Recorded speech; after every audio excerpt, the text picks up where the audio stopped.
Você tem medo da morte, Cortella? Eu tenho medo, mas não tenho pânico. Né? Há uma diferença entre medo e pânico. Né? O medo é quando você fica em estado de atenção.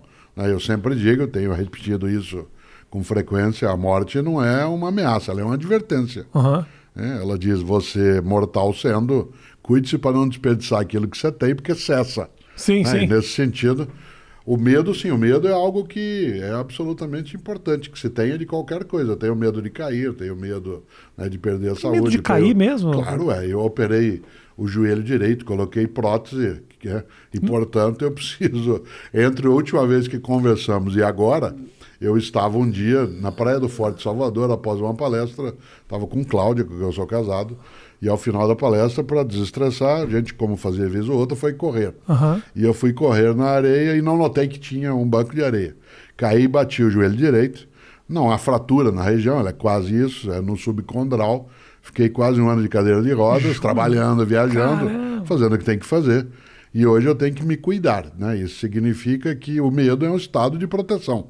Uma pessoa que diz que não tem medo, né, ela está absolutamente desprotegida. Como eu digo sempre, o grande pecado de Aquiles foi achar que não tinha o calcanhar dele, né? E, portanto, ele pereceu exatamente nesse polo. Por isso a morte ela não me assusta, não. O joelho, mas o joelho tá... Sim, esse sim, né? Eu recuperado agora? Sim. Fiquei um tempo de muleta, depois um tempo de bengala. O fato de eu ser da área de filosofia e ser um senhor de barba branca, a bengala deu um ar mais provecto, mais circunspecto. Sim, dá uma credibilidade. Ofereceu, né, algumas vantagens, mas depois dela deixei, agora já faz. O período pandêmico, ele favoreceu muito minha recuperação. Porque como eu parei de viajar quase todos os dias de avião, parei de estar em deslocamento contínuo, isso favoreceu. Agora, não é comparável, né, o medo de cair com o medo de se afogar, com o medo, né, de não ter êxito, com o medo, né, de não ser correto, mas tudo isso sim. Por isso, quando você diz, você tem medo da morte, eu digo, claro, né, seria estranho. Aí eu teria que ser alienado se eu não tivesse esse tipo de medo. Mas pânico não tenho. Né? Porque o pânico é aquilo que te coloca em estado de imobilidade. Né? Nesse sentido, sim, o medo está aí, eu não gostaria.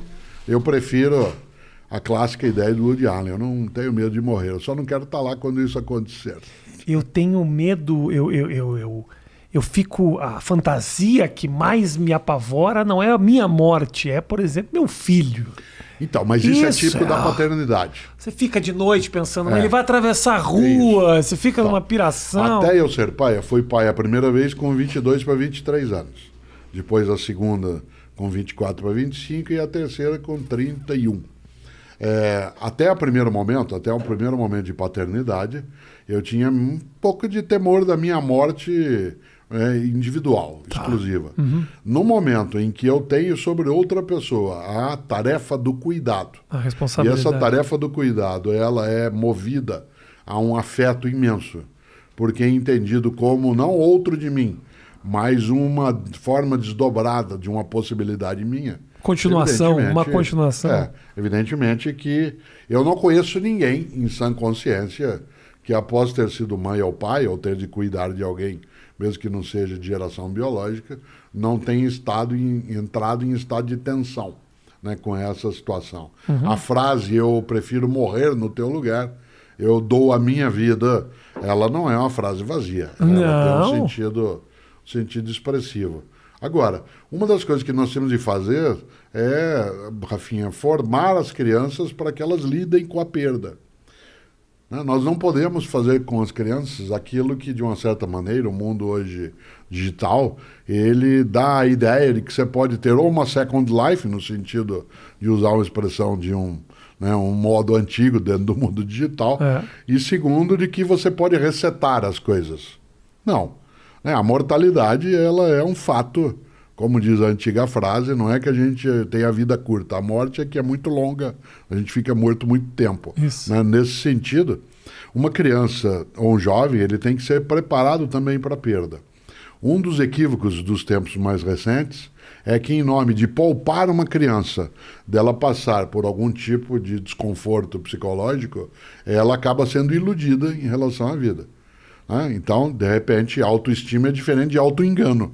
Né? Induzir alguém a autoengano é algo muito perigoso. Se eu quero que minha filha ou filho, como é o meu caso, ou filhos e filha, ou meus netos e netas, que eles sejam capazes de ter com a vida uma relação, né, muito mais persistente, eles têm sim de ser preparados para aquilo que é a perda da prova, a perda do afeto, a perda do amor, a perda de uma pessoa.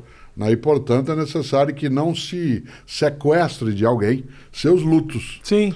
Porque se sequestrar as possibilidades de luto da pessoa, ela não consegue lidar, né, com essa condição. Então, é preciso cautela. Mas é um equilíbrio difícil, né, Cortella, de você...